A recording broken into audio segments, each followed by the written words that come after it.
جو بدنظری کا گناہ ہوتا ہے نا، اگر اس سے انسان توبہ نہ کرے تو یہ انسان کی پوری زندگی کی واٹ لگا دیتا ہے۔ تو بہت سارے گناہوں کی جڑ بدنظری ہے۔ یہ ایک ایسا گندا نشہ ہے نا کہ جس سے انسان کا دل نہیں بھرتا، لیکن اس کا ڈیمیج بہت زیادہ خطرناک ہے۔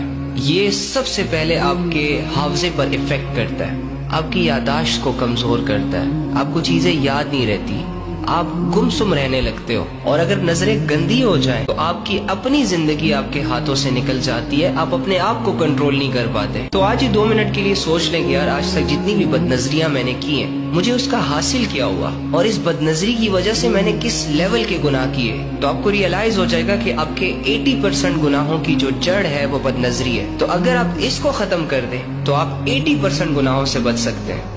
اب کیسے کرنا ہے، کب کرنا ہے، یہ آپ پہ ڈیپینڈ کرتا ہے، لیکن بس یہ جان لو کہ کرنا ہے۔ اگر نہیں کرو گے تو آگے کی زندگی بھی خراب ہو جائے گی، اسی طرح گمسم رہو گے۔